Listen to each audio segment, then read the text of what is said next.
And welcome to the Tour Report from Secret Golf. We're back this week for the Valero Texas Open. Elk, back-to-back weeks in your home state. It's a bit of a sad day though, because we've said farewell to the match play, which ended in a fantastic Sam Burns wire-to-wire victory, taking down Cameron Young, who incidentally, we didn't do the show last week, but Cameron Young would have been my pick. So I was getting very excited. Yeah, I mean, you know, the match play, I think the Tour will have another match play. They always have, Diane. I think they had by reading between the lines about the press on this tournament, it seems like there was maybe a little sort of not happiness between the sponsor and the course and the Tour. So, yes, definitely need another match play event. They almost got the matchup they wanted to. However, I think a lot of people really enjoyed seeing these two great swingers, two young guys. Cameron Young, of course, having a new caddy, Paul Tesori on the bag. I think that calmed him down a little bit, Diane. Just maybe doesn't seem like he's not a calm golfer, but I think just having a caddy that has a lot of experience, that's won a lot of tournaments, is better than having a caddy and a player that haven't won any tournaments. The other caddy was doing a very good job. They had 5 second-place finishes last year. Sam Burns, excellent ball striker. Not a month ago, he was completely off our board. He was completely out of form, missing the cut at the Players or missing the cut terribly all over the place, and seemed to turn it round at his course where he played so well at Tampa, where he won back-to-back, and now he dominated this event.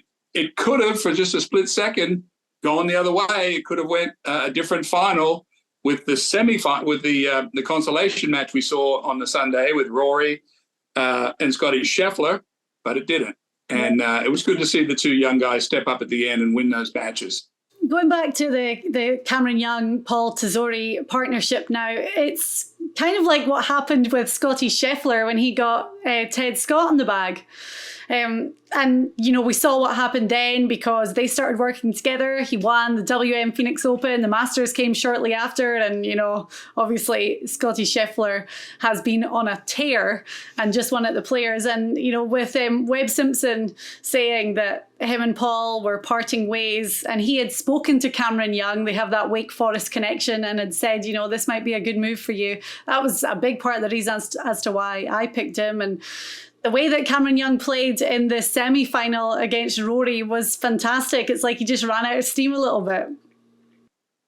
Yeah, and, you know, Rory McIlroy is so powerful. Scotty Scheffler is so patient. Those two guys that's enough. They've seen enough for the Masters. They're ready. Rahm is off the boil. We talked so highly on Rahm when we left Riviera, Diane. It's been off the boil since then. Does it matter when you go away from the West Coast? You can get on Bermuda grass and all these different surfaces. Yes, it does. We're starting to see the cooling period of Max Honma, just slightly getting away from their sort of what they're used to. And as you watch this show and you learn about different geography around the Tour, you see these guys cool and you see other guys warming up. Mm-hmm. Didn't surprise me to see Scotty Scheffler. He went to school there, of course. That's nice. But putting on Bermuda grass is a whole different thing, Diane. This week we are on a very sort of not hilly, but up on the top of a hill, let's call it, windy, narrow golf course. It's been very dry over there. And it's going to be very important to keep the ball in play this week. This was a course that Greg Norman designed, was considered very long when he built it and very narrow and very tricky and sort of nasty. So what are we going to do this week? We are going to try to catch some guys on the rise. We're going to pick through this field, Diane, and see if we can find some people that are going to keep it in the fairway off the tee for starters. It's crazy, and it's such a cliche in golf how 1 week can change everything. And we're talking about Jon Rahm cooling down a little bit. A couple of weeks ago, we were talking about the fact that he was just on this absolute Tiger-esque tear. Max as well. Scotty obviously still in the conversation and ended up finishing 4th at the Dell Technologies match play. And then all these guys are heading into the Masters. a week changing everything came here in 2019 at TPC San Antonio for Corey Connors, who Monday qualified. He won the tournament. That got him into the Masters the following week. And then Corey Connors was a name on everyone's radar for a long time after that, still is. And he's definitely one of the favourites heading into this week. So this is an important week because the whole field for the Valero Texas Open, only 10 of the guys are actually in the Masters next week. So we have a huge chunk who are still living the dream and hoping that their name's going to be on that tee sheet at Augusta National next Thursday. So a lot to play for. We have a real depth of field this week. There's going to be a few names that we talk about. Matt Wallace is going to be an interesting one to look out for. He just won the alternate field event last week in Punta Cana. That didn't get him a place in the Masters. So, yeah, there's a lot of good storylines that we're going to talk through this week with our picks. Yeah, but ultimately this week, you are going to have to hit the ball really well off the tee. JJ Spawn is another name that sort of emerged last year. This is where he won last year and went on, and now he's become a much better player since he's won this event. Going back to Corey Connors, weren't you and I together at Augusta the next day, and we were next to his wife, and didn't you go shopping with her in the pro shop and maybe have an azalea drink or something, celebrating all that? We did see her because you remember on the TV coverage they had showed her as he was obviously, coming down the stretch and in contention in the lead, holding everything. She was drinking wine. She had like a cup of wine with her, and the TV cameras kept going to her for her reaction. And yeah, we saw her in the pro shop the next day and we were like, oh my gosh, you made it. She was so fun to watch, and it was just pure emotion coming out. So, I mean, yeah, you know what it means. You know better than anyone what it means to make it to the Masters. And for Corey Connors, that was the real kind of fairy tale. And it could be another Cinderella story for someone else this week. I have a Canadian on my ticket this week, Diane, so you never know. Lightning may strike twice in San Antonio. Well, let's talk about TPC San Antonio because, as you say, it's a little bit elevated. The weather is the kind of defense around here, the wind. It's also been really hot there lately, and it's kind of firmed up the course a little bit. But it's called the Oaks course. Of course, there's a lot of trees lining the fairway, but what are the guys going to have to do well this week? Well, when this course opened, we all went over there to play it. Greg Norman built the course, and the first Pro-Am I ever played in on this course, Diane, my caddy told me on the 12th hole that our group had lost 50 golf balls in the first 12 holes that day. Very windy course. As soon as you hit it off the fairway, it goes into those scrubs, as you said, long grass, you can't find it. So with the course being firm this week, remember, I think it was Kevin Nahr on the 9th hole. Remember, he hit it in the trees one year and it took him like 9 shots to get it out, and he took like a 15. Do you remember that? Yeah. But very narrow course in places. It's all about the wind, Diane. It's all about getting your ball in play. I've got I'm looking at a couple of stats this week. I'm looking at guys that drive it straight off the tee, and I'm looking at guys that can get it up and down and putt well from inside of 5 feet, because ultimately in the wind, Diane, you don't hit every green when you play in the wind. So you got to pitch the ball up and you finish up having a lot of putts from inside of 5-6 feet. Mm-hmm. I'm looking for those conversions this week. Okay, same with me. I'm looking at really strong off the tee stats, accuracy, total driving, approach, greens and reg, proximity, and great putting as well. So my guys are falling into that category too. Right, well, we each have 3 picks, an outright favourite, a one to watch, and a dark horse. None of my picks are in the Masters for next week. As I said, 10 guys in the whole field that have already stamped their ticket to Augusta National. So that final spot is up for grabs. Jordan Spieth not playing this week. He's a fan favourite and a notable name because obviously this is his hometown. He's a past winner here. A lot of the big names are missing this week because they're obviously getting ready for next week. Some are going to use it as a tune-up. Tyrrell Hatton is one of the Vegas favourites this week. He's already in the Masters, and we'll see what he does. But speaking about Jordan Spieth, who is a fan favourite, Texas favourite,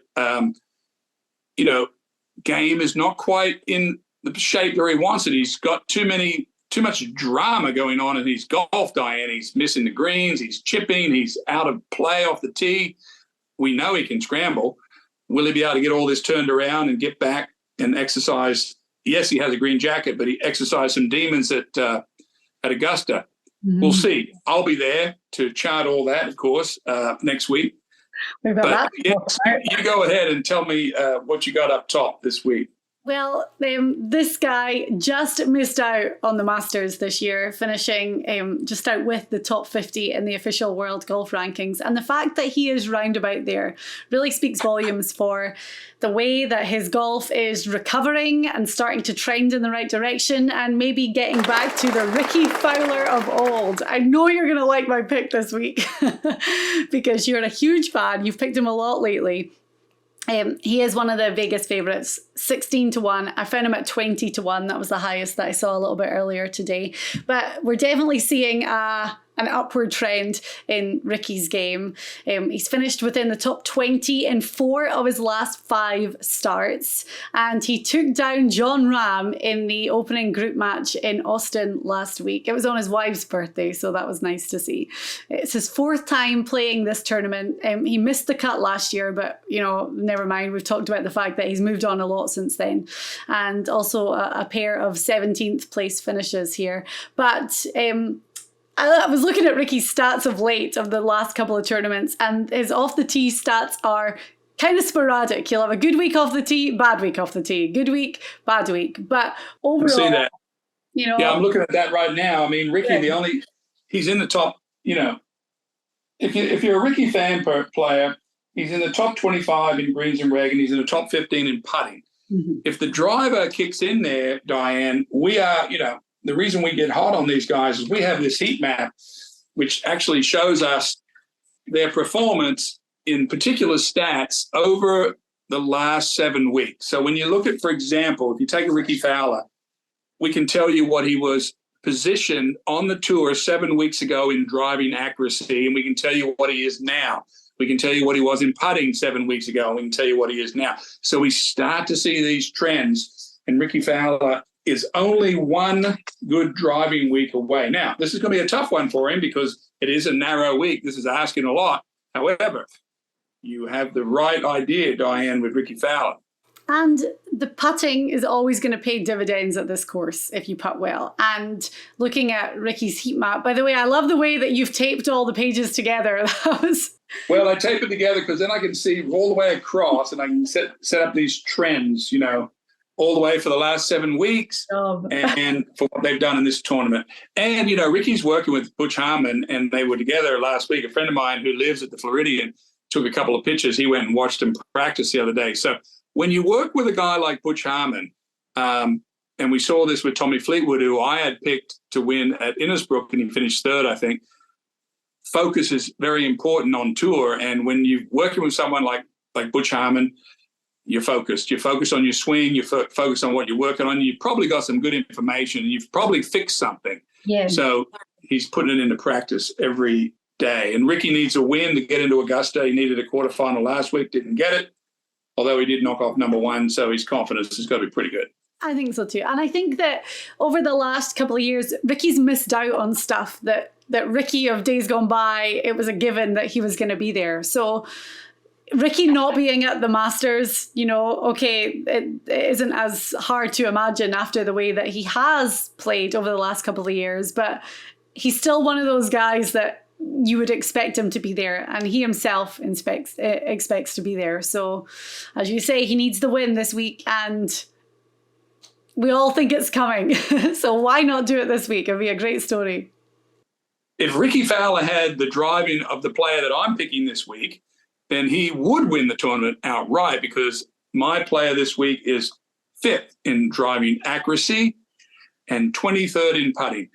I was talking to his coach this morning, and I said, why is this player top 5 player? When you think about going back 2 or 3 months on my heat map here, Diane, this player is in the top 5 in driving accuracy. How could he be in 110th in greens in reg? Texted his coach. And he said, well, sometimes he gets too aggressive. with his iron play because he's in the fairway all the time and misses greens or gets a little hook in his ball occasionally. I'm talking about Brendon Todd, Diane, 38th in the FedEx Cup. As I said, 4th in driving accuracy, 23rd in putting. He plays good on courses where you have to drive a good. Finished 2nd at Pebble Beach, finished a shot out of the playoff at Colonial last year, narrow courses, finished 8th here last year. Of course, I'm talking about Bradley Hughes from Australia, who coaches Brendon Todd, said if Brendon has a top 20 week in greens in reg, he'll probably win the tournament going away because he hits the ball so straight off the tee. Putts great. You know, all these things. I just got a feeling, Diane, it's like you talking about Rickie with his driving. I mean, I've already got a player that's in the fairway more than anyone else in this field. Yeah. Come on, hit a couple of greens for me, Brendan. Bring it home this week. Right, bring it home. 45-1. And I'm looking at that accuracy. Over his last 4 starts, he's been 4th, 5th, 6th, and 5th, which is incredible. Like, that's just unbelievable consistency. So, as you say, that was interesting that Bradley said, you know, he gets in a great position on the fairway and then he just thinks like he's got this aggressiveness to shoot at the pin. So maybe if they identify that and they scale it back, as you say, get that greens and reg number up, and it could be a brilliant 45-1 for Brendon Todd. Well, I will say this about Brendon Todd. When he does miss the green, he's top 5 in greens in miss the green. So the reason that he is aggressive on his second shot is because he's a really good chipper. Right. So if I was on his bag this week, I would play a little bit wider. Let's just hit the greens. You're going to win the tournament if you just hit the greens. Don't go in there so much. Okay, right. So outright favourites, you've got Brendon Todd and I'm going for Rickie Fowler. Your outright favourite at 45-1 is great. So I can't wait to see the odds of your one to watch because my odds are not all that high, but I've got a good argument for this guy. My one to watch, I sort of have 2 players. I have the Canadian I spoke of in the top of the show, Nick Taylor. He's top 12 in putting. We saw him play really close to Scotty Scheffler at the Waste Management this year. As we say, he's Canadian. He's just played good this year. His stats overall are steady. They're not bulging in bright green, except for one, which is putting. But I just sort of, he's played 6 times here. He has as much experience on this course as anyone. I'm looking at Nick Taylor, and the other player that I'm looking at is Brendan Wu. And I talked about Brendan Wu a couple of weeks ago, and I think he let me down at the Players maybe. Well, he let himself down. But when I look at his stats, sometimes when I go through the heat map, Diane, I look at someone that wasn't very good at greens and reg 7 weeks ago and see if they've improved and how much they've improved. And it's, by the way, if you're 100th in greens and reg, it's hard to get to 50th. I mean, you've got to straddle 50 players in any category. You've got to have done something exceptional. Brandon Wu is probably the most improved in across the board as far as getting better each week. So I'm taking Nick Taylor. I'm watching ever so slightly Brandon Wu. Okay, Nick Taylor, I just saw that he is 24th in the FedEx Cup standings. So that's a big check out west at Waste Management. Yeah, it's 60-1 and Brandon Wu 80-1, sitting at 49 in the FedEx Cup standings. So again, 2 guys that are having solid seasons. My one to watch is 35-1, but I'm going with last year's runner-up, Matt Kuchar, who just tied Tiger's match play record last week in Austin. But there's some good form there, and looking at his numbers, he's first in scrambling right now on the tour, which is going to be a big stat this week. But his numbers are pretty good. We know that Kuchar is an accurate guy off the tee. He's had 2 top 10s this year, and obviously that nice run at the match play. But Matt Kuchar, gosh, he's been playing this tournament forever. This has been a fixture on his schedule since 2012. He's finished within the top 10 4 times, so a lot of confidence coming here. is going to feel very comfortable out there. And I just like what he's doing right now. So at 35-1, Kuchar's not in the Masters next week, and he's going to be looking to go one better than last year and take that spot at Augusta National. Yes, I like it. Like it. And we are going to be watching Charley Hoffman, who plays super well here, and not sure why, right? Well, he's another one that he's played this tournament every year since 2006. He's finished within the top 13 12 times. Won it in 2016. Finished runner-up in 2021. That was the most recent. But I was looking at what he's done this year, and he's been missing cuts, 5 missed cuts in 7 events, but he finished 14th at the WM Phoenix Open. He's sponsored by Waste Management, so loves that event, turned it on and got a good finish. So, you know, maybe that's his kind of method right now. The strategy is, let's get to the courses that I love, and let's see what we see this week. I've got a big long shot for you this week. Okay. Do you want to go first then, or me? Yeah, I'm going to go first, and I'm going to give you my story. I talked a minute ago about how difficult it is to 7-8 weeks ago be in a position to sort of get your stats going in the right direction. Chad Ramey, who is 145th on the FedEx, 180-1 this week, Diane. 8 weeks ago, he was 147th in putting. Now he's 60th. Wow. 8 weeks ago, he was 103rd in driving accuracy. Now he is 64th. Inside of 5 feet putting, 8 weeks ago, he was 92nd, and now he's 58th. He's had top 227th finishes this year, and he finished 40th in this event last year.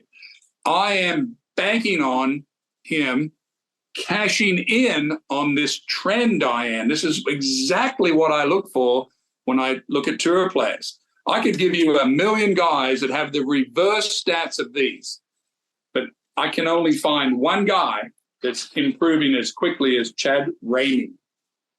He WP'd last week, and I don't know why. I'm Googling it right now to find out why. And if you tell me that he's hurt, I'm going to change it. Okay. Right. Well, I was like, I don't. Maybe he missed his flight to Dominican. You're not going to like this. It was a back injury. Yeah, you're not going to like that. That's the worst. That's like the worst thing you can hear. Maybe it was fake. Maybe he just did it because he didn't want to play. I don't know. Well, at the end of the day, he is, if he's in the field this week, he must feel okay, you would think. I hate picking guys that are hurt, but I know Chad Ramey's going to do something for me. It's just whether I'm going to be on him or not. You know what I mean? Yeah, well, I mean, when he was leading after the first round of the Players, I said out loud, Chad Ramey's not going to win the Players. But to be fair to him, he hung on pretty well and fell away a bit on Sunday. But yeah, good on you. It's just that injury that's just looming. That's why we're not picking Tyrrell Hatton this week, and that was his hand and back. We don't want to touch that. I know. My backup would be the Scotsman, Martin Laird, who plays sensational golf here. He's almost as good as Charley Hoffman. Yeah, do you have his record in front of you? I'll find it, but he's not playing well lately. I know, he's playing terrible. I look at all the Scotsmans. So Martin Laird has won this event before. Yeah, what's about his last 3 times he played here? It was good, wasn't it? 29th, 30th, 36th, 11th, 18th. So not bad, yeah. What's his odds? Martin Laird is 130-1. I'm still riding Chad Ramey if he's ways in the field. Just cross your fingers for him. Okay, well, I've actually got 2 names that I was looking at this week. One of them you like a lot right now. He's playing well. Patton Kizzire is 100-1, 110-1. But his driving is getting better. Yes, and he's always been a good putter. And his putting has been, that maybe fell by the wayside a little bit, but steadily improving over the last 3 tournaments. Plus, he finished 9th here in 2021. So I like Patton. But my main dark horse this week is Tyler Duncan at 125-1. I looked for him I wanted to check out his odds. That found him at 110, but still over, and 125 to 1. So my main reasons for picking Tyler Duncan is he's been playing great. Finished third at the Honda, and then he finished third in Punta Cana last week, which was the alternate event to the match play. He's got really good off the tee stats, 21st in total driving and 13th in driving accuracy. And again, when you look at the heat map of what he's been doing lately, he's gone from 64th at the WM Phoenix Open in accuracy to 18th at the Valspar. You know, yeah, that's big. That's big. Those are anytime you can do more than half your number, it's huge. Yeah. So I like what he's been doing, combined with good finishes. The thing that's the deciding factor for Duncan is the putter. And you can see that, you know, the weeks that he's had these good finishes, it's kind of obvious, but the putter's been working for him. So I would like to see the confidence from the fact that, you know, he wasn't playing good for a really long time. Now we've had 2 third-place finishes in close proximity to each other. And I like him at these odds, 110 to 1, 125 was the highest I found. But, you know, you've got to be feeling confident right now. I'll take your 120 and I'll take 10 of those points and sit it on top of Nate Lashley at 90 to 1 as my backup dark horse, who's playing pretty well. But I'm so focused on Chad Ramey. I wish I would have Googled that to see if he was hurt in his back. He might not be hurt. When players go overseas to Dominican, they've got to give the tour excuse for something why they're not going, right? Yeah, but wasn't he defending champion? He had won that tournament, so I'm sure he wanted. How many years ago? 2 years ago? Yes. Yeah. He won it last year. Yeah. Oh, he was defending champ. Yeah, so he would have wanted to play and win again. I'm sorry. I know. You've made it now. Just roll with it. I'm going to throw out another name who you and I both talked about not long ago is Akshay Bhatia, who seems to do well. You know, he was sitting, what was he, second in Puerto Rico a couple of weeks ago, finished 24th in Punta Cana. I like watching him. He's fun. He's got this special temporary membership on the tour now after that second place finish. But his greens and reg is unbelievable. Greens and reg, he's sitting 4th on the tour right now and 1st in proximity.